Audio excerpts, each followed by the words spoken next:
44비치 팟캐스트는 클라우드 프로그래밍 IT 소식을 다루는 개발자들의 방송입니다. 구독과 좋아요 눌러주세요. 안녕하세요. 44비치 팟캐스트 141화 시작하겠습니다. 오늘 3월의 첫날이라서, 첫날은 아니고 3월의 첫 녹음이라서 저희가 후원자 명단 읽어드릴게요. 패트리온 통해서 김재현님, 이승규님, 박현우님, 전찬주님, 최준호님, 변정훈님, 박재권님, 디쥐님, 서지연님, 지훈님, 강성진님, 홍반장님, 윤상현님, 박스텀프님, 변용훈님, 이범재님, 황지민님, 한종원님, 최승우님, 이성환님, 이민성님, 애쉬84님께서 정기적으로 후원해주고 계십니다. 고맙습니다. 네, 감사합니다. 뭔가 인원이 더 많아진 것 같은 느낌이 드는 건 기분 탓인가요? 가끔씩 한 분씩 늘어나고 있어요. 최근에 알프레덕님도 패트리온 후원 시작해 주셨는데 제가 못 드렸네요. 알프레덕님도 후원해 주고 계십니다. 네네. 알프레덕님이 사실 저희 같이 합류를 해주시긴 했거든요. 네, 맞아요. 얘기하면 안 되는 건가? 아무튼 나중에 잘라주시는 걸로 하고 저희 같이 일을 하게 돼서 네, 그런 게 하나 있었고, 그리고 그때 저희가 또 예전에 방송했던 거 좀 많이 참고하셨다고 한 게 있어가지고 그거 하시면서 후원도 같이 해주신 게 아닌가 싶어가지고 잠깐 언급해봤습니다. 방송에 감사합니다. 도움이 되셨던 거란 건가요? 네네네. 아마 예전에 그걸 거예요. 스톡옵션 관련된 이런 에피소드들? 그런 거 CP랑 저랑 너굴님이랑 같이 많이 얘기했던 게 있어가지고 네. 도움이 좀 되셨다고 하더라고요. 감사하군요. 네. 나중에 또 한번 얘기할 기회가 있으면 그런 것도 얘기해보면 좋을 것 같아요. 네. CP님 오셨네요. CP님 안녕하세요. 네. 안녕하세요. 안녕하세요. 방금 화면이 막 OBS 뜨시고 이상하던데? 제 맥북을 이제 그 USB-C 허브 연결해서 하는데, 그럼 맥북을 덮거든요. 네네네. 그리고 이제 웹캠이 따로 있는데, 걔를 인식 안 해요, 지금. 그렇다고 맥을 펼 수도 없고. 열심히 중간에 세팅하겠습니다. 네네. 안 그래도 오늘 아무 주제가 없어가지고 지금 타임라인 얘기할까 생각 중이었거든요. 근데 CP님이 있으면 구글맵, 네. 네네, 같이 얘기할 게 많을 것 같아서 기다리고 있었습니다. 혹시 다른 작은 주제 같은 거 얘기하실 거 있으신가요? 너굴님이나 아웃사이더님? 아니요. 타임라인이 궁금합니다. 이거 누가 써주신 것 같은데? State of JS 2021? 그렇네요. 그거 썼네요. 저도 이거 보진 않았는데. 주제가 너무 딴 거 하나밖에 없어서. 네. 이거 온라인 하시는 분들은 많이 보셨을 것 같은데, 한 5년, 6년 된 것 같은데, State of JS라고 해서 자바스크립트 생태계에 대해서 설문조사를 계속하고 있거든요. 그래서 무슨 라이브러리 제일 많이 쓰고, 백엔드를 못 쓰고, 비드 툴 못 쓰고, 이런 것들. 아니면 CSS 무슨 프로퍼티 많이 도입됐고, 그래서 분야별로 해요. 관심이 있는지, 사용하는지, 만족하는지, 이렇게 그게 다르잖아요. 관심 있는데 안 쓸 수도 있고 하니까.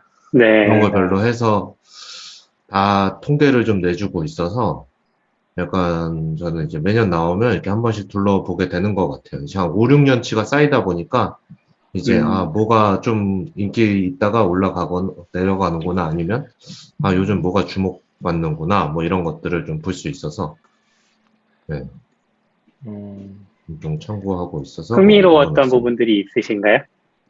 저는 근데 일단 네. 딱 들어가자마자 두 번째 섹션이 티셔츠라는 게 제일 흥미하고 이런 거 보면 돈을 벌어야 하지 않을까요? 그것도 그렇고 티셔츠 가지고 싶다 약간 이런 느낌? 아주 삭까 했는데 약간 제 취향의 티셔츠가 아니라서. 저는 요즘에 이런 거 예전에도 아마존이나 이런 거 가면 많이 받아왔었는데 이제는 약간 안 해도 싫어하고 줄 데도 없고 해가지고 잘 안 받긴 하거든요. 안 사거나. 아무튼 요게 있어서 좀 반가웠고, 근데 저는 그냥 잠깐 봤는데 라이브러리 같은 거 들어가 보니까 되게 그래프나 이런 거 인상적이긴 하네요. 좀 특이하게 그려놨네. 네. 이게 그래서 해석하기도 쉽지 않아 볼 수 보이는데. 있어요. 네. 그래서 보통 세티스파이 기준으로 보면 저는 약간 몰랐던 것들도 있었던 것 같아요. 특히 백엔드 프레임워크 같은 거는 뭐 스벨트 킷은 알았는데 아스트로? 아스트로 그래서 이런 것도 검색해보고 이제 상위에 새로 나온 것들이 많이 등장했더라고요. 스벨트 킷이랑 아스트로, 패스티파이, 리믹스 막 이런 것들이 네, 물론 사용하는 걸로 보면 그냥 익스프레스가 백엔드는 여전히 1등이고 사용률은 잘 안 바뀌더라고요. 그냥 관심이나 그러네. 이쪽은 네. 근데 저 안에 퍼센트가 무슨 퍼센트예요? 아, 세티스피케이션. 응답자의 그게 단일 선택이 아니니까 그런 것 같은데 아닌가? 그러게요. 저 퍼센트의 근데 의미가 이거 위에 그렇지 선택할 않을까요? 수가 있더라고요. 세티스피케이션, 인터레스트, 유세이지, 어웨어레스 이렇게 선택할 수 있어가지고. 그게 아니라 네. 그 합산이 100%가 넘는 이유를 얘기해 주셨다는 것 같아요. 합산이. 아, 네네. 저도 그런 것 같아요. 저도 왠지 다중선택지인 것 같고. 근데 뭐 이 사용률을 보니까 이게 2020년대부터 여기도 약간 좀 지금 그런 느낌이네요. 춘추 전국시대라고 해야 되나? 약간 2019년까지는 거의 익스프레스, 넥스트.js, 개츠비 밖에 없는데 2020년에 보면 한 7개에서 2021년에는 10개 넘게 이렇게 그러네요. 그러네요. 네. 있어가지고 이게 되게 인상 깊긴 하네요.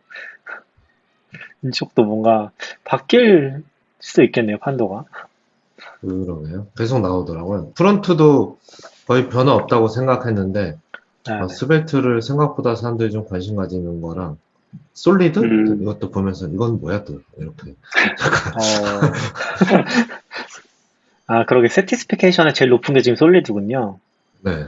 근데 이거 갑자기 튀어나왔나 보네요. 2021년에. 네, 갑자기 튀어나온 것도 좀 있더라고요. 저도 이제 모카에서 테스트 쪽도 좀 더 보는데 네네.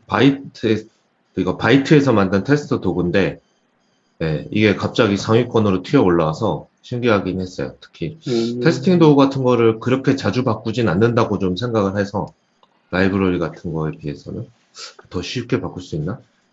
네네. 그 아웃사이더님은 모카 그 오픈소스에 참여하고 계시는 거죠?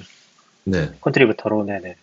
그렇죠. 모카가 계속 떨어지는 듯한 모양을 보여서 항상 가슴이 이게 약간 세티스피케이션 그런 게 있는 거 아니에요? 지금 다른 거를 봐도 세티스피케이션의 순위는 되게 새 거들이 높거든요. 그러니까 새로 나온 그쵸, 툴들의 그쵸. 만족도가 굉장히 높거든요. 그러니까 약간 등장을 하면서 이제 좀 사람들을 홀리는 그런 것들이 뭐 패러다임을 제시한다든지 그런 게 좀 있지 않나 싶고 그쵸. 사용률로 보면은 사실 변화가 없거든요. 백엔드도 아까 네. 보면은 익스프레스, 넥스트.js, 개츠비, 넉스트, 네스트 이게 다 순서가 작년이랑 똑같아요. 그렇죠. 근데 밑에 새로운 것들은 되게 많아. 되게 재밌긴 하네요. 이렇게 보니까. 저도 요즘에는 막 이렇게 넓게 관심 가지는 게 힘들어가지고 제가 뭐 JS 쪽이 메인이 아니기도 하고 잘 안 보긴 하는데 그래도 가끔씩 보니까 재밌긴 하네요. 이거 한번 또 하나씩 찾아보긴 해야겠네요.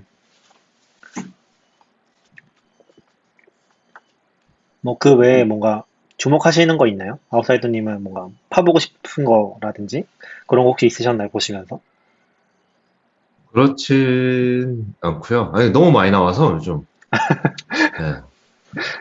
그리고 아마 전에는 없었을 건데 이번에는 모노레포 카테고리가 아예 새로 나와서 아무래도 확실히 프론트는 모노레포를 많이 쓰고 저희 회사에서도 모노레포 얘기가 좀 나오는데 저거를 그냥 도구들을 잘 알지 못해서 그런 거 좀 봐야 되겠다 정도 생각을 하고 있어요. 그리고 이것도 트렌드로 뭔가 자리 잡는 느낌이긴 하네요. 요거는 2021년부터 나섰구나, 과거가. 네네. 네. 근데 2021년 등장했는데 도구는 되게 많아요. 그러니까요. 저도 들어본 건 러나 이거 회사에서 쓰려고 하셨던 분들이 있는 것 같아가지고 요거 정도 들어본 것 같고 사실 컨셉도 잘은 모르긴 하거든요. 지금 JS에서 모노리포 얘기하는 것들에 대해서 공부를 또 많이 해봐야겠네요. 네, 배포에도 지원해줘야 돼서 좀 이거 따로 해봐야 될 것 같아요.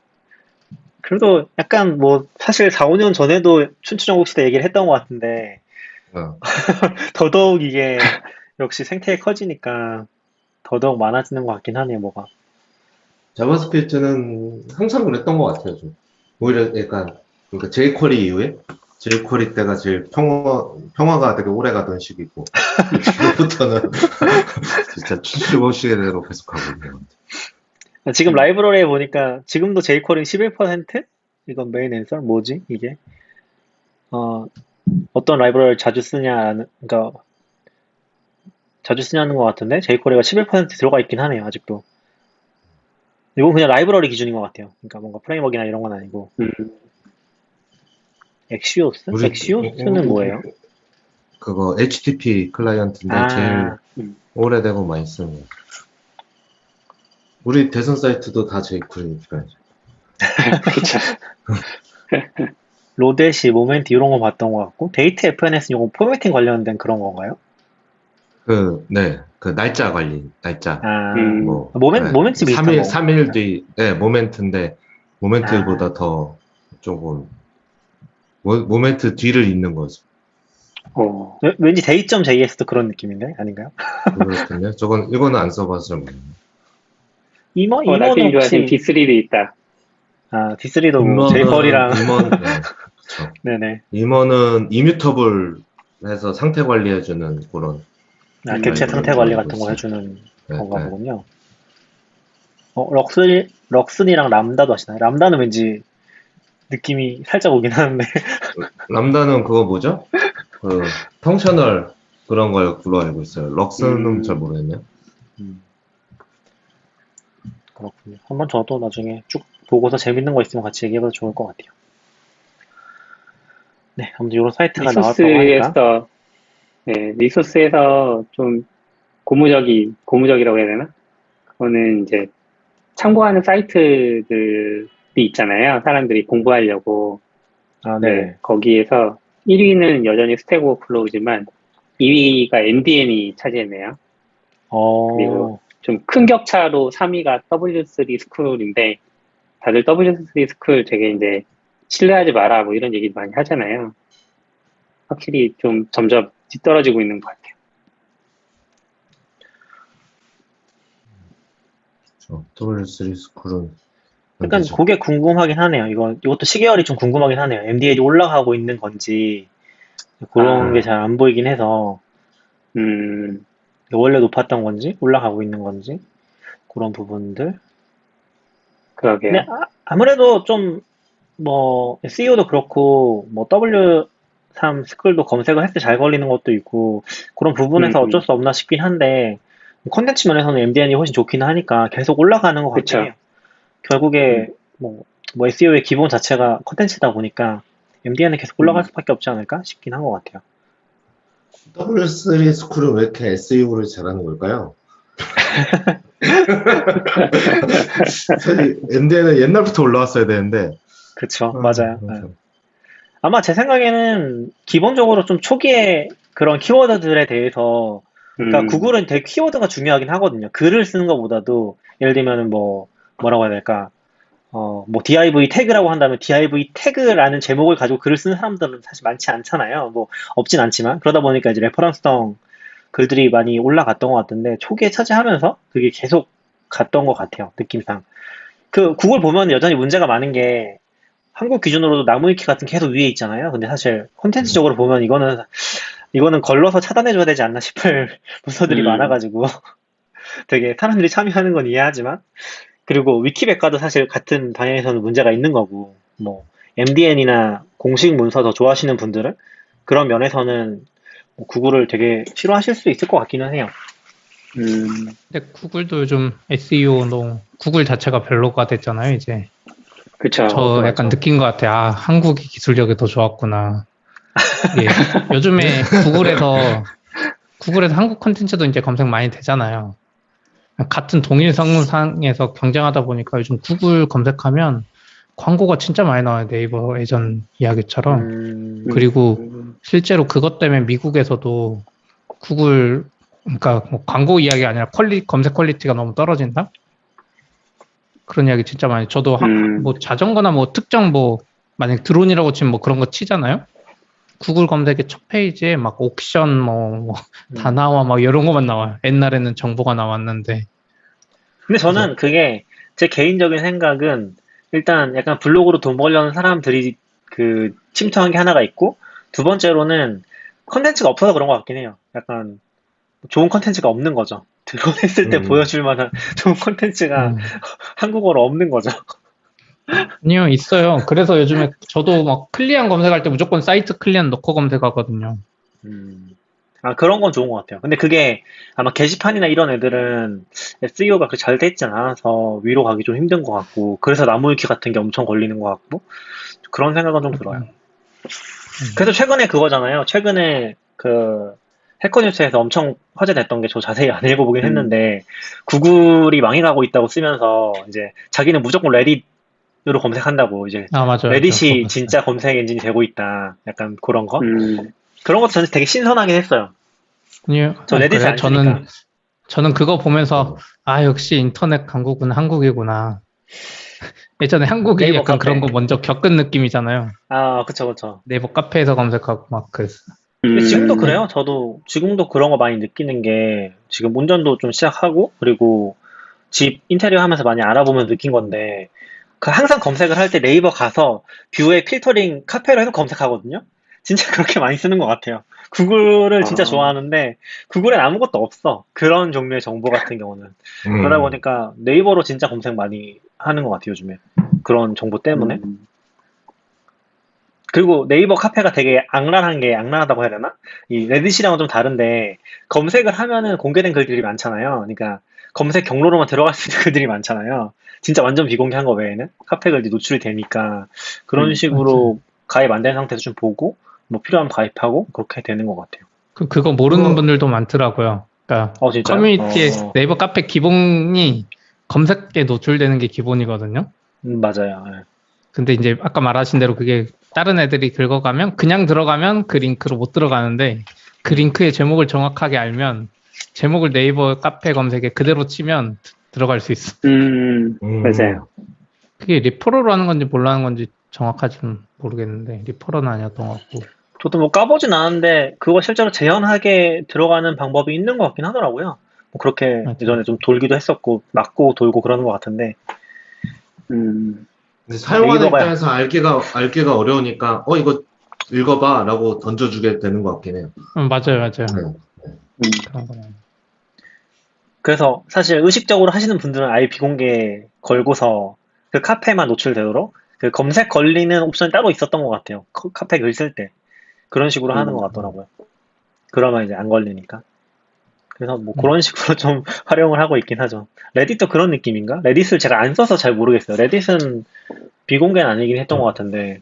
저는 레딧은 좀 적응하기 좀 글을 보기가 어렵더라고요. 네, 좀. 근데 그래도 그 글 쓰신 분이 그 내용에 넣었던 건가? 정확히 기억은 안 나는데, 레딧은 진짜 꾸준히 상승하고 있었거든요. 구글 트렌드로 봤던 건가? 그런데 레딧은 계속 올라가고 있어요, 트래픽이. 다른 뭐 구글도 그렇고, 구글은 워낙 높았으니까 사실 그냥 왔다 갔다 하는 것 같은데, 레딧은 진짜 계속 상승하고 있고, 이번에 상장도 했나? 아니면 한다고 했나? 그런 얘기 나왔던 것 같고, 5월에 의외로 하나 뭔가- 본데? 3월에 하나. 이번 달인가 그럼? 이번 달이네요. 그래서 저는 의외로 레딧이 뭐 잘 될까 했는데 작년에 막 밈 주식 터지면서 또 엄청 화제되고 올해 막 상장 얘기까지 나오는 거 보니까 진짜 신기했던 것 같긴 해요. 레딧이 상장하는군요. 진짜 롱런 해서 키워온 느낌이 살짝 있잖아요. 그쵸. 레딧 진짜 오래되지 않았어요? 얘도 뭐 한 10년 넘게 됐을 것 오래됐죠. 같은데? 10년 넘었죠. 약간 네. 이거의 가치를 잘 모르다가 저는 약간 그게 있었거든요. 예전에 앱 혼자 개발하면 한국은 네이버 카페 홍보하면 진짜 잘 돼요. 다운로드 진짜 높은데 일본이랑 미국에서 홍보하고 싶은데 얘네들이 이런 데가 없는 거예요. 그래가지고 그 뭐죠? 일본은 투 채널이라 그러고 미국에도 그렇게 그게 레딧이었나? 트랙리스트? 아니 트랙리스트 말고 그런 DC 인사이드 비슷한 느낌의 미국에도 뭐가 있었는데 예전에. 포텐. 약간 포텐. 극우 사이트 네, 아니에요? 그거 사이트. 아니 레딧이었나 봐요 그러면. 막 그런데 홍보하고 싶은데 없더라고요. 의외로 다른 나라는. 근데 이 한국인이 누렸던 이 커뮤니티의 재미를 이제 미국 사람들도 모바일에서 적극적으로 느끼는 게 아닌가? 옛날에 홍보하고 그럴 때는 요즘은 잘 안 가는데 프로덕트 헌트? 뭐 커뮤니티랑은 좀 그치. 다르긴 하지만 전 저도 레딧 당장은 레딧을 사야 되겠다. 구조를 잘은 모르는데 그 레딧도 그런 게 있었던 것 같아요. 그러니까 보는 게 제한이 있는지는 잘 모르겠고 제가 깊게 안 써봐가지고 근데 쓰거나 그 관리하는 거에 대한 제약은 다 따로 걸리는 걸로 알고 있거든요. 글 쓰고 싶어도 토픽에서 마음대로 쓸 수 있는 게 아니라 뭐 어떤 기준을 충족해야지 글 쓸 수 있다든지 그리고 이제 내가 썼는데 막 관리자가 지워버린다든지 그런 게 있었던 것 같긴 해요. 맞아, 약간 네이버 맞아요. 카페처럼 그 토픽별로 관리자 같은 사람이 있고. 음. 꽤 엄격했던 기억이 있어요. 맞아. 제가 기억나는 건 그 뭐지? 약간 배틀그라운드인가? 그런 거. 그 게임방이라거든요. 개인 게임방 만들어서 이제 자랑하는 채널 같은 거 있잖아요. 그런 음. 게 좀 재밌었고 레딧에서 기억나는 거.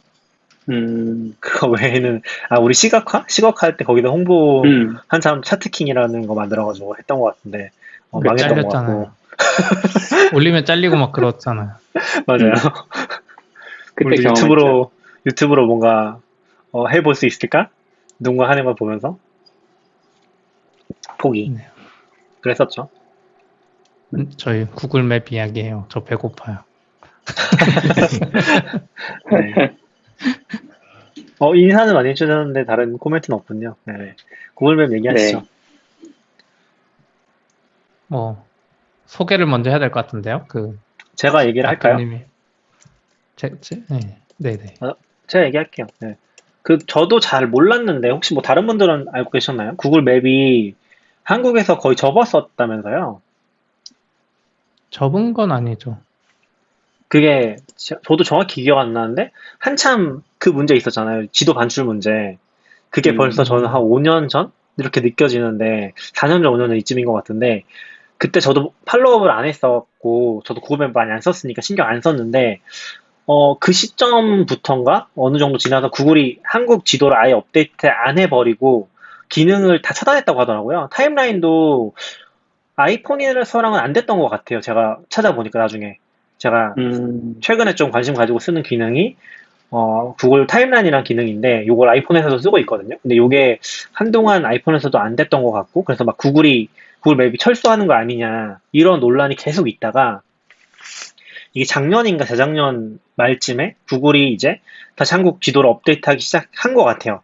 그래서 다시 서비스가 좀 활성화되고 아이폰도 타임라인이 풀려서 그걸 쓰는 사람들이 좀 생긴 것 같은데 이제 저도 지금 이런 것들을 검색하면서 느낀 거는 이거를 모르시는 분도 아직 진짜 많은 것 같고 그러니까 한번 이제 그렇게 되다 보니까 다 떠나버리고 지금은 그 되는지 안 되는지 모르시는 분도 많은 것 같고 안 쓰시는 분이 진짜 많은 것 같기는 해요. 그게 약간 첫 번째 컨텍스트인 것 같고 그래서 저는 최근에 좀 이거를 쓰고 있거든요. 구글 타임라인이라는 기능은. 정확히 이제 구글 맵이라는 거를 제가 왜 쓰기 시작했냐면은 뭐 고민을 좀 많이 했어요. 최근에 전 좀 운전을 시작하면서 지도 앱을 뭔가 써야겠다는 생각을 많이 했거든요. 기록도 하고 싶고 장소에 대한 메모도 남기고 싶고 그런 생각을 하면서 처음에 네이버 지도도 쓰고 카카오 지도도 쓰는데 각각의 장단점들이 좀 있더라고요. 뭐 네이버 지도나 카카오 지도 같은 경우는 그게 안 돼요. 제가 하고 싶었던 기능 중에 그게 있는데 그 폴더에 즐겨찾기를 하잖아요. 그리고 거기 메모를 쓸 수 있거든요. 근데 그거를 공유해서 같이 쓰는 게 안 돼요. 제 아내랑 뭐 예를 들어 구글 맵에 즐겨찾기를 공유하고 그 메모를 같이 쓴다든지 그런 걸 하고 싶은데 네이버랑 카카오 둘 다 그게 안 돼요. 그래서 이게 내비게이션도 되고 하니까 좋긴 좋은데 편하긴 한데 이게 안 되다 보니까 뭔가 다른 걸 좀 찾다가 구글을 쓰게 된 게 구글에서 그게 되긴 하더라고요. 그건 되긴 하고 그리고 네이버랑 이런 쪽은 좀 네이버였나 카카오였나 되게 황당한 제한이 있는 게 네이버가 메모를 50자밖에 못 남겨요. 장소에 대한 개인 메모를 남길 수가 있는데 50글자밖에 못 남겨요. 그러니까 좀 길게 메모를 쓰거나 업데이트를 한다거나 그런 게 많이 제약이 있고 그리고 카카오도 또 이상한 게 있는 게 카카오는 그 폴더 하나에 500개인가밖에 장소를 못 넣어요. 500개 넣진 않았는데 아직까지는. 근데 그래도 그 제약이 있다는 게 너무 신경 쓰이는 거죠. 500개 넣으면 또 폴더 만들어야 되나? 이런 뭔가 좀 만족스럽지 않은 그런 기분이 있어가지고 좀 문제가 있었고 그리고 작년엔가 카카오 지도 기억하시는 분들도 있을 건데 그 카카오 지도의 즐겨찾기 설정이 기본이 공개였거든요. 그래서 막 한 번 뉴스에 난리가 났던 적이 있어요. 막 군사 기밀도 거기 막 누가 저장하고, 막 부대 위치, 그리고 막 불륜한 것도 자기가 막 다 기록을 해놨대요. 근데 그게 다 오픈이 돼가지고, 한 번 난리 난 적이 있었거든요. 개인정보 때문에. 그래서 약간 그런 것도 좀 찝찝하기도 하고, 그래서, 그거랑 또 구글 맵을 오랜만에 열어보니까, 옛날 기록들이 좀 남아있더라고요. 그러니까 구글 맵이 기본적으로는 네이버나 카카오랑 좀 다른 게, 전 세계 서비스잖아요. 그리고 스트리트 맵도 엄청 다들 많이 쓰시잖아요. 외국 막 미리 구경한다든지 구글 어스 같은 것도 한때 되게 유행했었고. 그래서 요거를 잘 쓰면 나중에 뭐 해외여행 간다든지 해도 되게 일괄적으로 기록을 남길 수 있겠다는 생각이 들더라고요. 그래가지고 저는 아무튼 최종적으로 구글 맵을 선택을 해서 지금 뭐 여러 가지 다 기록을 하고 있어요. 이동하는 것들이라든지 그렇게 좀 쓰고 있는 상태고. 근데 일단 조금 저는 되게 재밌게 쓰고 있긴 한데 이게 두 가지가 있는 것 같아요. 그러니까 구글 맵이 지금 서비스가 개판이고요. 진짜 개판이에요. 진짜 개판인데 타임라인 쓰면서 타임라인은 이제 뭐 CP도 이따 얘기해 주실 것 같지만 그게 내가 가는 위치를 다 추적하는 거거든요. 다 추적하는 거라서 그걸 추적해서 기록에 남기고 날마다 이제 기록이 남으니까 나중에 그걸 다 볼 수 있는 거예요. 근데 그거를 이제 사람들이 되게 찝찝해하기도 하는데 막상 제가 막 이동을 하고 뭐 위치를 기록하고 막 메모를 남기려고 하다 보니까 그게 남는 게 너무 좋은 거예요. 내가 어디 갔었는지 기록이 내가 신경 쓰지 않아도 다 남고 그리고 구글이 좀 잘 돼 있는 것 중에 하나가 특정 위치에 몇 분 이상 머물고 있으면은 그 위치에 머물고 있냐는 물음이 이제 그 알람이 와요. 푸시 알람이. 거기서 이제 체크를 하면은 그게 다 기록이 되거든요. 그 위치에 그 상가나 뭐 건물에 지금 내가 있다는 게 다 기록이 돼요. 그래서 나중에 그거를 다 탐색을 할 수가 있죠. 그래서 그거를 최근에 좀 재밌게 쓰고 있어요. 그래가지고 그 얘기를 해보고 싶어가지고 제가 적어놓은 거고요.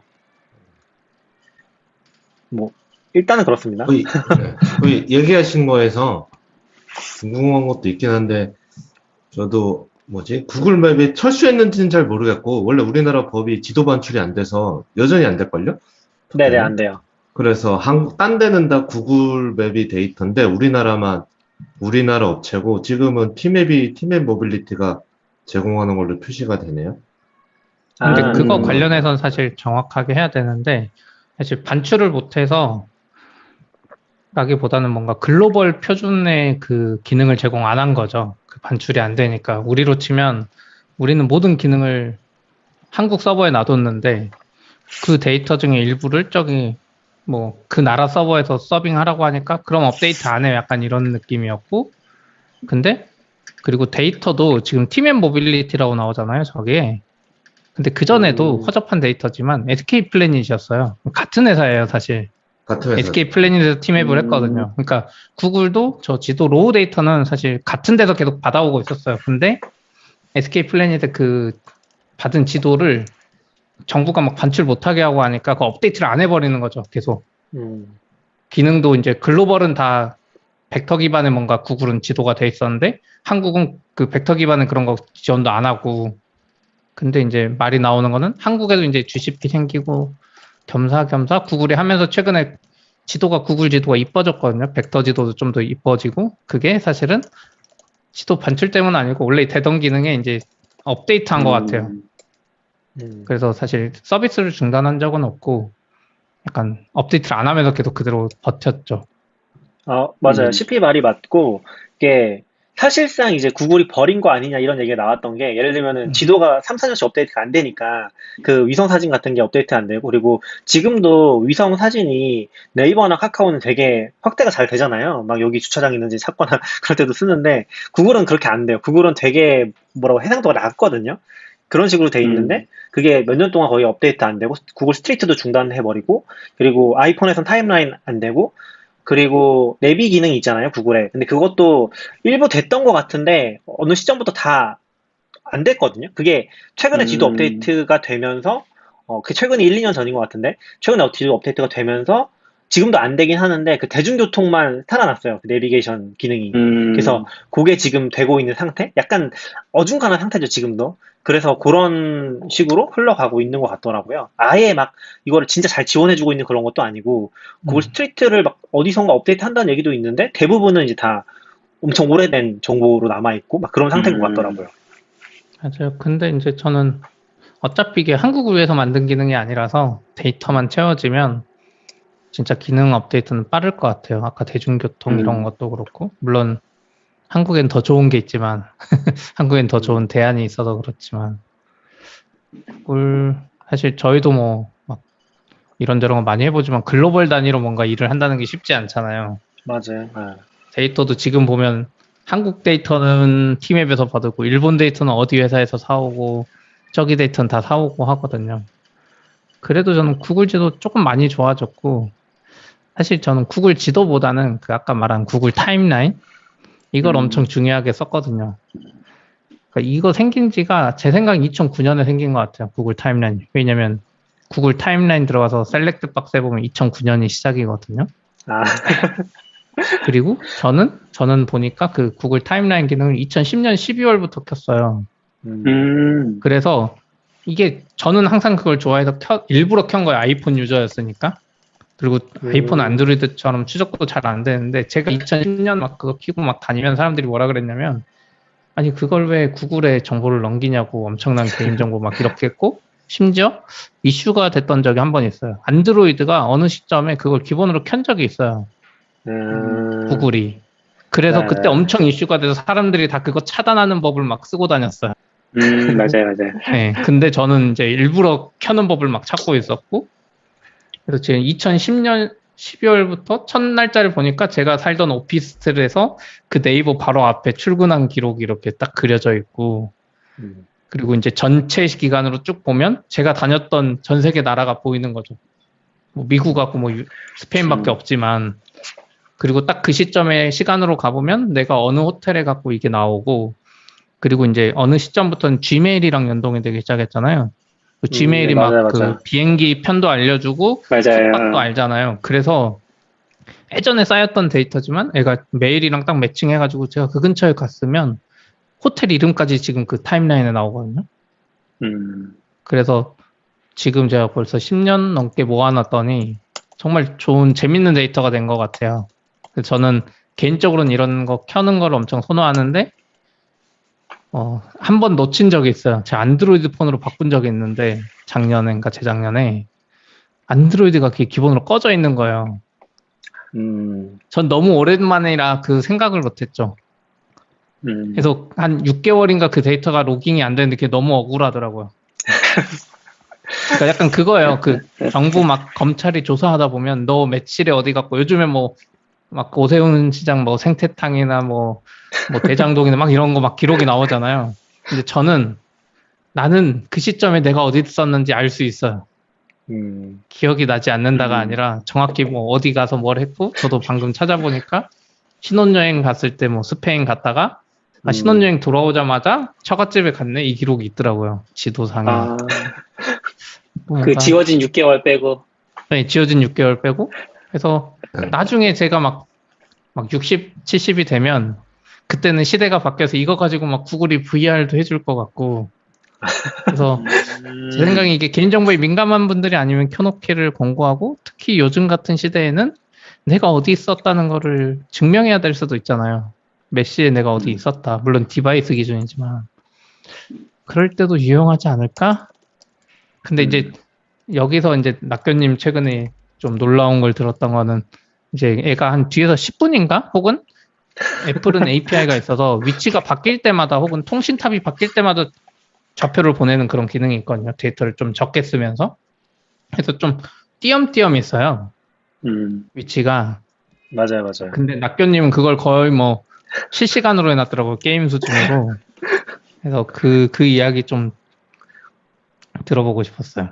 아, 네네. 그 이야기도 하기 전에. 네. 뭐 얘기하시죠, 사이다님. 그 전에 저 타임라인을 기능을 안 써봐서 들으신 분들도 모르는 분도 있을 것 같은데 이게 저도 지금 앱 들으면서 앱 만져보니까 앱에 타임라인에서 위치 공유 키기 하면 타임라인이 계속 기록되는 건가요? 맞아요. 구글 맵에 있을 거야 아마. 그러니까 따로 경로 이렇게 안 하고 켜놓고 네. 앱은 켜놔야 되는 거잖아요. 앱을 아예 아니요, 지워버리면. 앱이 백그라운드에 그래요? 있어도 그냥 알아서 수집을 해요. 그 앱을 계속 켤 필요가 없어요. 근데 아이폰 백그라운드에서 내려버릴 수도 있잖아요. 거기서 쓰면 안 아니, 되는 뒤에 건가요? 되더라고요. 저 구글 맵을 그래요? 켜질 않거든요, 사실. 한번 키기만 하면 되는군요. 최초에 설정만 하면 그게 계속 기록이 되는 것 같아요. 저도 정확히 모르겠는데, 저 아이폰인데, 최근까지 잘 되고 있더라고요. 제가 일단 CP님 얘기해 주신 거 기반으로 해서 조금 업데이트를 해보고서 아까 CP님 얘기해 주신 부분도 제가 설명을 좀 네, 드려볼게요. 그게 CP님이 얘기한 것처럼 이게 사실은 폰마다 설정이 들어가 있어요.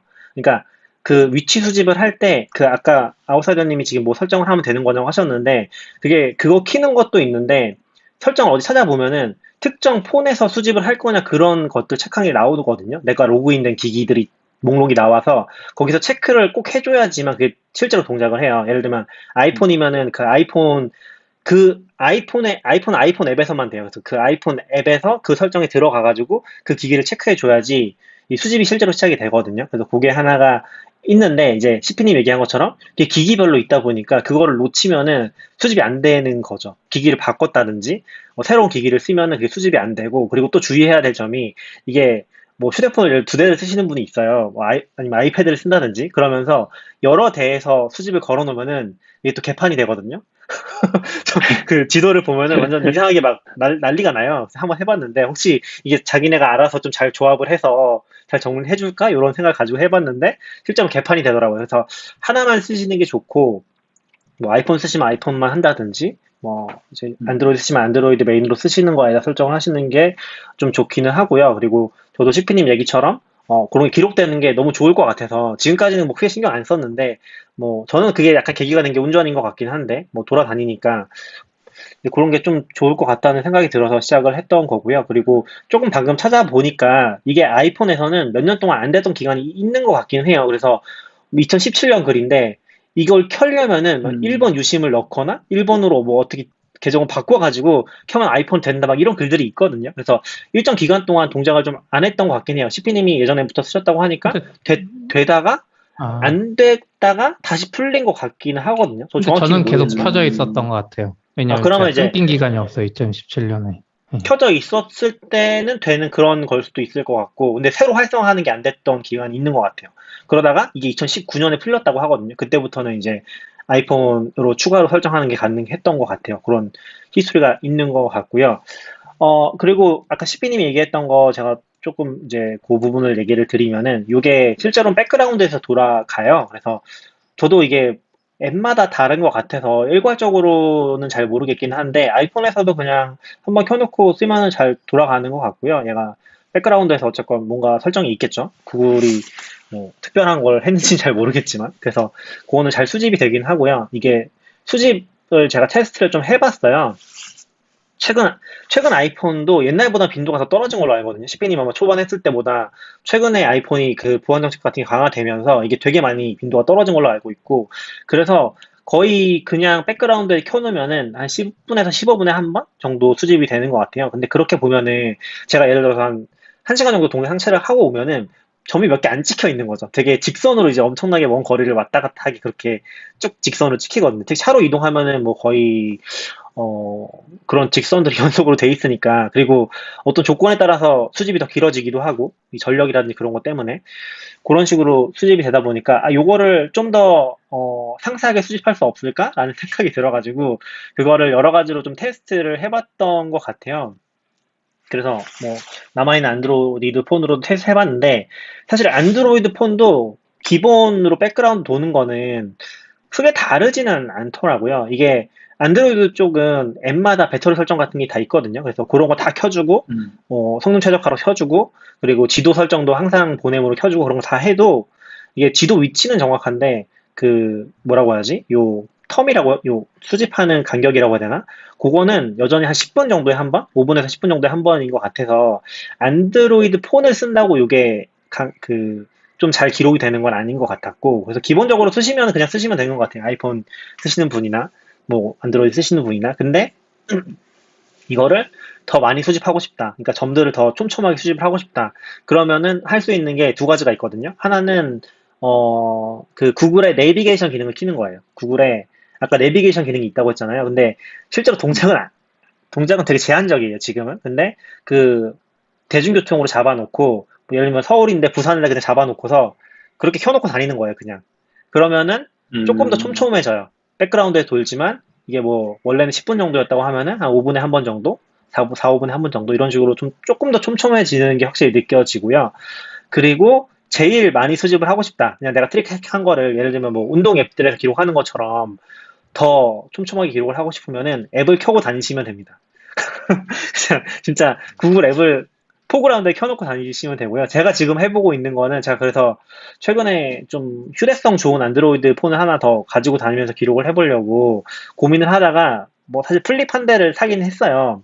그냥 요거 때문에 플립 한 대를 사가지고 그 플립에 보면은 커버 디스플레이에다가 앱을 띄우는 게 가능하거든요. 그게 공식으로 되는 건 아니고 비공식으로 뭐 런처 같은 걸 써가지고 플립 커버 디스플레이에다가 앱을 띄우는 기능이 있어서 거기다가 구글 맵을 띄워놓고서 그냥 차든 주머니에 던져놓고서 그리고 이제 돌아다니면은 배터리는 한 10시간 정도 가는 것 같고 그렇게 기록을 해놓으면 훨씬 더 촘촘하게 제가 갔던 기록들이 기록이 되기는 해요. 그래서 그렇게 좀 써보고 있어요. 그냥 뭐 수집을 해보고 싶어서. 저도 이런 걸 왜 관심이 있냐면은 시피님이 아까 얘기하셨던 거랑 컨텍스트는 좀 다르지만 비슷한 욕심 같은 게 있었거든요. 예를 들면 그런 거죠. 돌아다니면서 사진을 찍는데 사진에 GPS가 남으면 좋겠는 거예요. 그 뭐 DSLR이라든 그런 것들을 쓰면서도 그런 걸 되게 해보고 싶었는데 사실 이게 아이폰이 제일 좋고 사실 카메라로는 거의 불가능하거든요. 뭐 GPS 장비 같은 게 따로 있어요. 근데 위치도 별로 정확하지 아니요, 않고 카메라로 배터리도 엄청 됩니다. 되긴 하는데 좀 제한적이라는 거죠. 되게 번거롭고 내가 그리고 예전에 보면 자전거 타거나 이러신 분들은 뭐 막 그거 다 위치 GPS 수집해가지고 그 XML로 뽑아가지고 다시 또 수집하고 막 오픈 스트립 올리고 이런 거 하시잖아요. 그런 것도 관심만 있었거든요. 그래서 그런 거 현실적으로는 좀 하기 힘들지 않나라고 계속 생각해 오다가 그냥 아이폰으로 사진 찍는 거 외에는 그렇게 하더라고요. 그 GPS 수집 정보를 따로 한 다음에 사진 찍은 시간이랑 매칭을 시켜가지고 그 사진에다가 다시 위치 정보를 넣는 사람들도 있더라고요. 진짜 그걸 좋아하시는 맞아요, 분들. 맞아요. 그래서 진짜 엄청나구나 이쪽 세계도. 전 옛날에 참- 그렇게 했었어요. 아, 옛날 진짜요? DSL은 GPS 모듈 같은 게 요즘은 다 있지만 없거든요. 그러면 그 소니였던 것 같은데 그런 장비가 있었어요. 한 요만한 장비인데 걔가 몇 초마다 GPS를 계속 기록하는 애예요. 그럼 사진 찍으러 나갈 때 걔를 가방에 걸고 하루 종일 사진을 찍은 다음에 집에 와서 하면 사진 시간이랑 이 좌표랑 매칭해서 EXIF를 다 업데이트 해줘요. 프로그램 딱 돌리면. 좋네요. 그래서 그거를 몇 년 동안 했었거든요. 여기 뭐 아웃사이더님도 그 사진을 취미로 하셨었죠. 그래서 그런 거를 네, 많이 옛날에. 하시는 거죠. 아주 네. 옛날에. 네. 근데 세상이 조금 바뀌었습니다. GPS가 달려있지만 제가 최근에 소니 거 FX3로 바꿨잖아요. 네. 네네. 아마 A7C는 안 되나? 근데 그 소니가 이미지 엣지라는 아이폰 앱이 있거든요. 그걸 깔아놓고 이 폰이랑 연결하고 블루투스로 최초에 한번 그러면 애가 연결이 돼 있어요. 그래서 심지어 그 이미지 엣지 앱으로 카메라도 켤 수 있거든요. 그래서 어떻게 하냐면 이 카메라를 딱 켜는 순간 이미지 엣지 앱이랑 연결해서 위치 정보를 가져와요. 그래서 사진 찍으면 그 위치 정보가 남아있어요. 그러니까 순식간에 찍지만 않으면 켜고 한 3, 4초 있으면 위치 정보가 있어요. 카메라에. 그래서 카메라 찍으면 메타데이터에 남아있더라고요. GPS가 DSLR에 찍은 게. 좋네요. 그래서 조금 좋아졌어요. 그래서 그건 좀. 그래서 저도 막 그때 그런 고민 한참 할 때 약간 되게 기대를 걸었던 게 안드로이드 기반의 사진기가 잘 되면은 잘 되지 않나 싶었는데 다 망했죠. 다 망했고 최근에 소니에서 또 뭔가 냈더라고요. 거의 그 제일 대박 났던 그 카메라가 있었는데 그런 수준의 카메라 기능을 렌즈를 아예 달고 있으면서 휴대폰인데 200~300만 원 정도 하는 거 뭔가 냈더라고요. 그래서 그런 거 아직도 하고 있구나. 소니는 잘 안 될 것 같지만 그런 생각 살짝 들었고 근데 지금도 들어보면 아시겠지만 아웃사이더님도 그렇고 시피님도 그렇고 약간 그런 기록에 대한 욕심들이 다 있잖아요. 저도 뭐 구형까지 못했었지만 요번에 또 이제 요걸 해보면서 조금 더 이제 자극을 받은 거죠. 그래서 조금 테스트를 해보고 있고 제가 그 트위터에는 그거 테스트했던 거를 되게 뭐 그냥 시작하는 게긴 한데 올려놓은 게 있었거든요. 나중에 그거는 한번 공유를 해볼게요. 블로그에 적어주시죠 나중에. 이게 근데 뭐 말로 그것도 해도 그렇죠. 이해가 안 되는 분들이 많을 것 같아요. 아무래도. 네네 그쵸. 트위터만 봤을 때는 무슨 말인지 몰랐어요. 그래서 지금 아. 나는 왜 이걸 몰라서 안 키고 다녔지? 라는 생각이 지금 들고 있는데.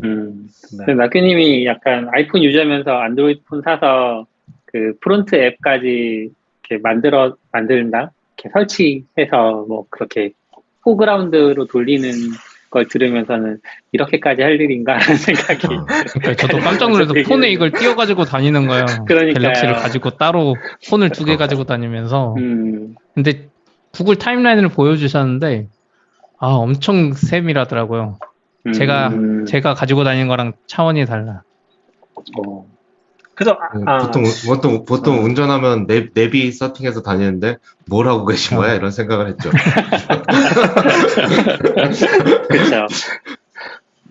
그래서 약간 그런 거에서 좀 재미를 느끼고 있는 것 같아요. 타임라인이 그거 재밌긴 하더라고요. 근데 제가 좀 거기에 덧붙여서 이제 얘기를 하고 싶은 포인트는 지금 아까 서비스가 개판이라고 했잖아요. 구글 맵이. 실제로 되게 개판이긴 합니다. 그러니까 지금 좀 힘든 게 경기도만 넘어가도 구글 맵에서는 도로명 주소 검색이 안 돼요.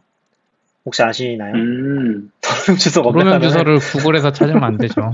네이버에 찾아야죠.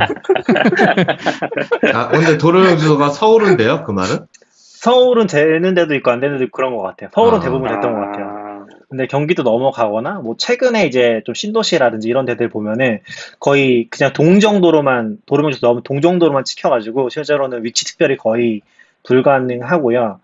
그러니까 약간 그런 거를 지금 구글이 엄청 뒤처진 상태이기는 한 것 같아요. 그래서 실제로 근데 이게 되게 재밌는 경험이었던 것 중에 하나가 물론 저도 아까 CP님이 얘기한 것처럼 구글 맵을 써야겠다고 느낀 게 이게 글로벌 앱이라서 그런 것도 굉장히 큰 것 같아요. 나중에 여행을 다닌다든지 과거에도 제가 기록했던 게 약간 중국이나 일본에 놀러 갔던 것들 이게 타임라인은 아니고 어디 가야겠다고 막 즐겨찾기 했던 것들이 남아있더라고요. 실제로 거기 가기도 했었고 그런 것들이 되게 좋아서 요거 통합해 쓸 수 있겠다라는 것도 있었는데 한국은 사실 구글 맵을 쓸 정도의 수준은 아닌데 조금 신기한 거는 타임라인을 같이 쓰다 보니까 내가 어디에 갔는지를 기록하고 싶잖아요. 그러면 실제로 제가 경기도 쪽은 좀 돌아다녀 보면은 한 절반은 넘는데 한 3, 40%는 제가 가는 곳이 위치가 없어요. 네이버나 카카오 100% 있다고 치면은 한 10군데 중에 3, 4군데는 등록이 안 돼 있는 거죠, 구글에. 근데 구글이 이거를 데이터 관리를 거의 안 하는 것 같고 이제 사용자 기반으로만 거의 운영을 하고 있는 상태인 것 같아요. 그러다 보니까 거꾸로 내가 기록을 하고 싶으면은 내가 지도를 고쳐줘야 돼요. 내가 여기 장소가 없으니까 그 장소 위치를 도로명 주소를 못 찾는다고 했잖아요. 그러면 그 좌표를 찍어줘야 되거든요. 좌표를 찍어가지고 거기다가 새로운 장소 등록해가지고 그 정보를 어디서 가져오는 게 아니죠. 네이버 지도 가서 똑같이 검색해가지고 복사에다가 넣고서 등록을 신청을 하면은 근데 구글 맵은 좀 재밌는 포인트가 등록이 돼요. 실제로. 그러니까 네이버에서는 이게 지도 앱을 쓸 때 나는 정보를 제공받는 사람이라는 느낌이 좀 강하잖아요. 나는 네이버 당연히 알려줘야지 이거는 네이버에 당연히 있어야 되고 나는 그걸 보고 가는 거지라는 느낌이 있는데 구글은 약간 내가 참여해서 고치는 게 가능한 내가 사진도 올릴 수 있고 뭐 네이버 정보를 가져온다고 했었지만 그런 게 아니더라도 내가 직접 가본 장소에 대한 정보를 업데이트할 수도 있고 그런 것들을 했을 때 반영이 되니까 그게 조금 재미가 있더라고요. 뭐 약간 체크인 앱 같은 거 써보신 분들은 그런 거 되게 좋아하시잖아요. 그런 거랑 비슷한 컨셉에서 내가 직접 참여를 하면서 이게 등록이 되고 뭔가 자꾸 뭐 쓸데없는 거긴 한데 알람을 주는 거 그리고 실제로 뭐 지역 가이드라는 것도 들어보셨을 수 있는데 그거 약간 랭킹이 아니라 레벨이 올라가거든요. 그런 게 좀 재미있긴 한데 아무런 뭔가 이득은 없다고 하더라고요. 구글만 좋은 그런 거긴 한데 그런 게 좀 부족한 상태에서도 이게 뭐 재밌다고 느껴지는 포인트가 조금 흥미로웠던 것 같아요. 저는. 코로나 그 정도, 직전에, 네. 네, 얘기하세요. 코로나 직전에 그 지역 가이드들을 각 나라별로 몇 명씩 불러다가 구글 본사에 초청한 적이 있어요. 갔다 오셨나요? 그래서 이제, 아니요. 그때 이제 지역 가이드들한테 안내 메일이 와서 지역 가이드로 어떻게 활동할 건지 앞으로는 어떤 계획이 있고, 뭐, 너를 소개하고 뭐 이런 것들을 짤막하게 유튜브 영상을 만들어서 보내달라. 그거를 심사를 해서 한국에서 몇 명, 뭐, 일본에서 몇 명 이런 식으로 자기네 미국에 데려가서 뭐 이렇게 해보겠다, 행사를 하겠다 이런 얘기들이 있어서 솔깃했다가 바빠서 뭐 잊어버리고 그랬었죠. 근데 그렇게 장소 추구하는 얘기 들으니까 거의 그 정도면 오픈 스트리트 맵 같네요. 좀 그런 느낌이 있죠. 근데 이게 근데 뭐 그 정도까지는 아니고 사실 데이터를 얻어 사기는 해요. 아까 팀앱 말한 것처럼 팀앱 데이터 사면 사실 거기 업체 정보도 조금 있거든요. 근데 저희도 뭐 업체 정보 당근에도 있지만 네이버 때도 저도 해보면 진짜 폐업이랑 이게 진짜 많아요. 관리가 문제인 것 같은 게. 그러니까 외국 보면 막 20년 된 가게 이런 것만 있으면 사실 업데이트 자주 안 해도 되잖아요. 근데 한국은 무슨 1년에도 막 몇 개씩 없어지고 사라지고 막 이래가지고 그러니까 관리가 확실히 더 힘든 것 같아요. 경기도 쪽은 보면서 느낀 게 예를 들면은 막 저는 구글 맵이 사용자 참여해서 막 리뷰 남기고 하는 게 조금 더 신뢰를 저는 가지고 있긴 하거든요. 그나마 이런 지역 가이드 같은 걸 보면서 근데 그리고 또 재밌는 게 구글은 완전 머신러닝 기반이다 보니까 맵에서 보여준 마커를 완전 개인화를 시켜서 보여주거든요. 예를 들면 내가 많이 갔던 장소라든지 관심 있어 할 만한 음식점이라든지 이런 거를 엄청 개인화를 해서 보여줘요. 그냥 특정한 거 보여준 게 아니라 물론 다른 서비스도 하겠지만 구글은 좀 그게 심한 것 같아요. 그래서 보면은 되게 맛집이라고 해서 가봐야겠다고 하면은 3년 전에 폐업한 곳이야. 그런 장소들이 구글의 맵에는 되게 많이 남아있어요, 실제로. 그리고 최근에 엄청 인기를 가 있는데 아직 없거나 뭐 그나마 진짜 인기 있는 집은 추가를 누군가 해주긴 하지만 그런 경우도 많았던 것 같고, 그런 게 거꾸로 되게 제가 재미있다고 느꼈던 포인트는 거꾸로 어떤 서비스가 완벽하지 않아도 재미를 느낄 수 있는 포인트가 되는구나라는 게 조금 신기한 경험이었던 것 같아요. 그러니까 등록을 했을 때 100% 되는 건 아니고요. 거기도 심사를 쭉 하는데 어쨌건 뭐 등록이 금방금방 되긴 하거든요. 수정이라든지. 그런 걸 해보면서 그런 게 좀 재밌었던 포인트인 것 같아요. 장소 얘기하니까 몇 년 전에 이제 포스퀘어가 엄청 우리나라도 그렇죠. 유행하던 시기가 있잖아요. 네. 그것도 체크인하는 앱인 거죠. 제가 많이 써보진 않아서. 맞아요. 네, 주로 기능이 체크인밖에 없었을걸요, 사실. 그때 그래서 처음 또 체크인하거나 아니면 여러 번 체크인하면 뭔가 배지 같은 것도 주고 막 그랬던 거 같아요. 이제 벌써 기억이 가물가물하네요. 근데 CP님 얘기를 들으니까 CP님이 뭐 엄청 오래전부터 쓰셨다고 했잖아요. 그 얘기를 들으니까 역시 구글 맵을 써야 되나라는 생각이 살짝 들기는 했어요. 그렇죠. 구글. 그러니까 용도가 다른 거죠. 내 위치 좌표 조작하는 건 구글 맵이고 한국에 살면서 업체 정보 검색한 건 사실 네이버나 카카오. 저는 주로 네이버를 쓰긴 하는데 이게 어쩔 수 없는 것 같아요. 업데이트도 제일 빠르고. 그러니까 저도 이제 몇 번 이야기했는데 한국 정도 사이즈는 사실 사람이 노가다 뛰는 게 제일 빠르고 제일 효율적이에요. 한국 정도의 나라 땅덩어리랑 업체 정보는 그냥 사람이 손으로 노가다 하고 막 알바 쓰고 하는 게 제일 빠르고, 근데 이제 글로벌 막 구글이나 이런 애들은 약간 그 정도까지 가기에 기술력이 계속 더 개선돼야 되는 것 같더라고요. 그러니까 한국만 대상으로 만드는 게 아니니까 얘네들이. 구글도 보면 미국이나 이런 데 또 엄청 좋잖아요. 미국 가서 써보면. 사실 저는 4년 전에 구글 맵을 되게 유용하게 썼는데 그때 호주 가서 여행할 때였거든요. 근데 그때도 이미 호주에서는 구글 맵에서 내가 가고 싶은 위치를 검색하자마자 아래쪽에 대중교통 정보가 다 떠요. 누르면 이제 루트를 다 보여주고, 루트를 선택해 놓으면 선택된 루트에 따라서 뭐 갈아타거나 이런 거에 대해서 다 알람이 오고요. 그 내비게이션 기능도 바로 돼서, 또 뭐 자차로 이동한다고 하면 내비게이션 켜서 바로 이동하면 되고, 그리고 트래픽도 보여줘요. 그래서 1시간 뒤에 30분 전에 뭐 얼마나 시간이 바뀌는지, 내가 가는 소요 시간이 어떻게 바뀌는지. 요즘은 이제 한국 내비게이션들도 다 그걸 도입했는데, 그러니까 4년 전에 벌써 구글은 그런 것들을 다 제공을 했어서 사실 우리는 한국에 살고 있어서 모르지만 지금 미국이나 이런 데서 구글 맵을 사용해 보면 또 새로운 기능들이 더 있을 것 같거든요. 서비스적으로. 그래서 좀 구글 한국 좀 신경 써주면 좋겠다. 서비스적으로 재미있고 좀 유용한 기능이 되게 많았는데 아쉬움이 좀 있네요. 신경 안 쓸 것 같아요. 어려운 시장이긴 한 것 같아요. 애플도 그렇고, 뭐 구글도 그렇고, 사실 우리는 많은 것들을 거의 제공 못 받고 그러고 있잖아요. 그러니까 아니에요. 이번에도 우리는 한국에서 제공받고 있죠. 한국 회사들이 더 잘해주고 있죠. 그렇죠. 뭐 그렇긴 하지만 약간 좀 아이폰 이제 뭐라고 하지?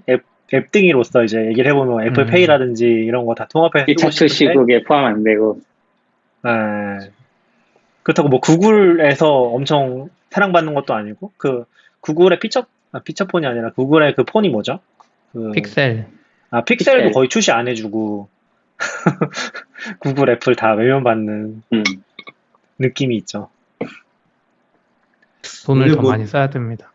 정말 종전선언이 되면 달라지는지 모르겠는데 네. 또 법은 잘 모르는데 지도 반출이랑 그런 것게 아무래도 그게 분담 군 그쪽 때문에 막혀 있는 걸로 저는 그냥 하고 있긴 그것도 한데 좀 있긴 한데 사실은 애매하긴 하죠. 뭐 종전선언해도 뭐 사실 법이- 정부가 법이- 허용만 해주면 되는 건데 지금 이미 다 쓰고 있고 이번에 러시아 전쟁할 때도 보면 미국의 그 위성 데이터 파는 업체가 다 찍고 있잖아요. 사실 거기한테 돈 주고 사면 한국 지금 네이버 지도보다 더 퀄리티 높은 위성 사진 살 수 있는데 아무나 이게 약간 어떻게 보면 행정적인 거라고 봐요 저는. 그렇죠. 이미 살 수 있는데. 옛날에 있던 건데 의미 없이 법이 남아있는? 제가 알기로는 체크인 기록 같은 것도 외부 서버로 옮기면 그거 다 뭔가 따로 그러니까 이용약관처럼 따로 저도 전에 여행 서비스 만들 때 그때는 한국 리전이 없으니까 일본으로 보내니까 그거 다 위치 동의 받아야 되고 그러니까 이용약관 말고 추가 동의를 다 해야 돼서 엄청 귀찮았어요. 약간.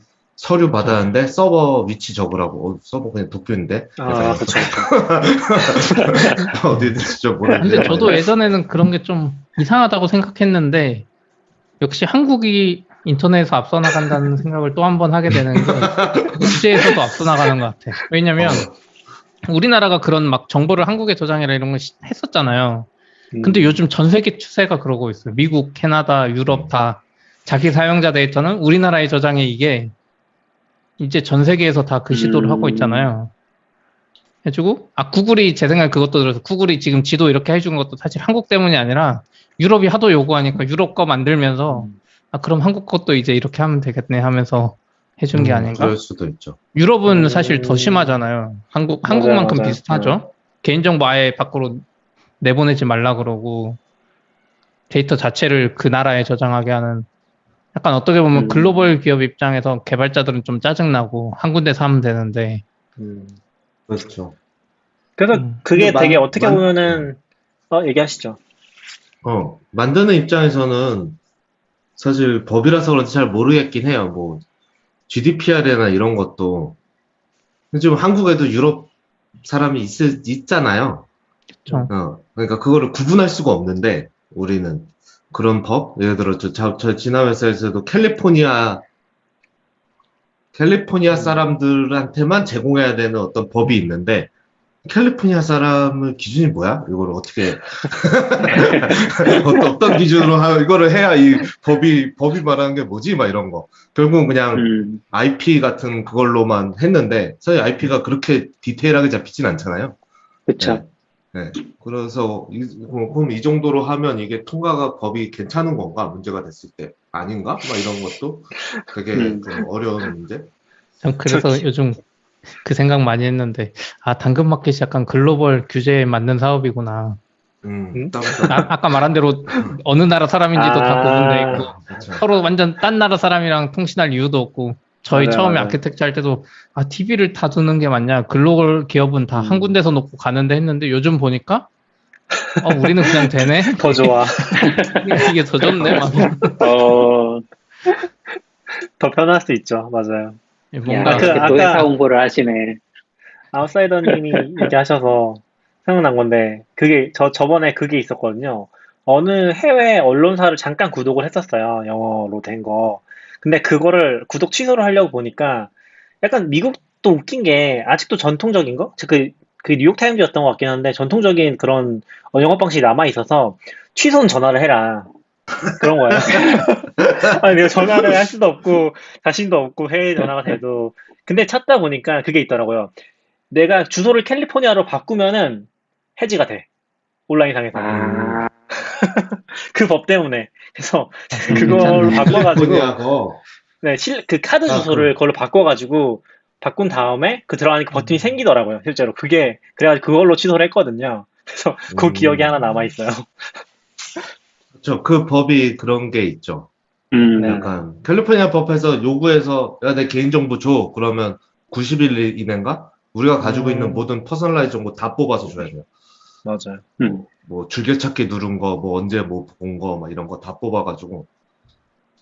그 지금 구글도 보면은 그런 게 많이 바뀐 것 중에 하나가 이 타임라인 데이터도 며칠 후에 폐기할지 그런 걸 설정할 수가 있어요. 예를 들면 2달만 남기고서 그 이후권 다 날리라든지 1년이라든지 그런 게 아마 설정이 가능할 거거든요. 그래서 그런 게 있어서 뭐 쓰신다고 해도 조금은 더 부담 덜하고 쓸 수 있지 않나? 라는 생각도 들고, 그리고 그게 아까 얘기했던 것처럼 또 다른 컨텍스트이긴 하지만 그 데이터를 내가 받아올 수는 있어요. 타임라인이 되게 아쉬운 게 이 타임라인에 대한 API는 없거든요. 구글에서 제공해주는 게. 그래서 그거를 내가 프로그래밍하게 뭐 쓸 수는 없는데 대신에 그 로우 데이터를 받아서 아마 그게 뭐 XML 형식이든 그런 형식일 것 같은데 그걸 받아다가 내가 나중에 뭐 다른 형태로 쓸 수는 있는 걸로 알고 있어요. 그래서 그거를 일괄적으로 이제 뭐 아까 아웃사이더님 얘기한 것처럼 걔도 이제 GDPR이나 이런 것 때문에 그걸 추출하는 기능을 제공해 주거든요. 그렇게 가져다 쓰는 것도 뭐 가능은 할 것 같아요. 혹시 뭐 구글이 도저히 못 믿었다고 한다면 네. 그런 게 다 돼 있더라고요, 이미. 네, 침묵의 시간. 오늘 네, 시간이 많이 되기는 해서 1시간 정도 얘기했네요. 뭐 일단 뭐 본 주제는 요 정도로 할까요? 네. 네. 네. 네네. 지금 한 20분 그래도 들어주고 계신데 다들 들어주셔서 감사합니다. 요거 뭐 코멘트만 잠깐 감사합니다. 읽어보면은 마르코가 구글맵 엄청 좋아졌다고, 요 TMM 얘기가 여기서 나온 거군요. 네, 요거 하나 얘기해 주셨고, 승우님이 맵에다 어떤 메모를 하시는 거냐고 물어보셨는데, 그냥 저는 뭐 여기 잠깐 쓰긴 했는데, 뭐 맛집인지 아닌지, 그냥 뭐 경험이 좋았는지, 그런 거 사실 전 배민도 똑같거든요. 배민님도 그런 기록을 해놓고 싶은데 못 하잖아요. 맞아, 그래서, 맞아. 그래서 시켜 먹었는데 맛있었는지 기억이 안 나. 그럼 여기 시킬 데가 없으면 그쵸, 계속 그쵸. 고민하게 되는 거죠. 그래서 그런 거라든지 약간 그렇네요. 살짝 메모해놓으면 주차 편했는지 뭐 이런 것들, 그런 거 그냥 메모해놓으면은 나한테 보이니까 나중에 또 갈 때 참고하고 그런 식으로 쓰는 것 같아요. 네. 그래서 메모 되게 좋아요. 실제로 써보면. 참고로 맛집 앱은 올레라고 있는데 그거 괜찮아요. 낙교님 좋아하시는 그거 알아보세요. 원래 오래되긴 네. 했는데 그거 레일즈 잘하시는 그분이 만든 걸로 아는데 네네네. 오래전. 들어는 봤어요. 갑자기 이름 까먹었네요. 아무튼 그분. 요즘 다시 열심히 하고 계시더라고요. 홍대사님 아닌가요? 예전 레일즈 네, 치고. 아, 네. 네네. 그것도 있었고, 최근에 폴이 뭐 운동 기록하실 때 스트라바? 이런 것도 쓰시는 것 같더라고요. 스트라바 유명하죠. 맞아요. 스트라바 네, 저도 너무 안 써봐가지고, 달리기 할 때 써볼까? 생각해봤었어요. 걔도 막 조깅 낙교님 코스 같은 거 데이터를 기록하는 것 보고 같더라고요. 낙교님 그 구글 데이터를 보고 싶다. 맛집이라고 메모한 거랑 별거 없는데?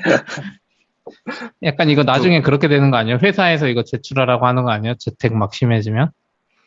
왜요? 진짜 이랬는지 이제 막 소송하면 잡아줄 수 있는 거예요. 타임라인 어디 있었는지. 네, 다 지워버려야겠다. 나는 기록 안 내가 하고 소명하는 있다가. 거지.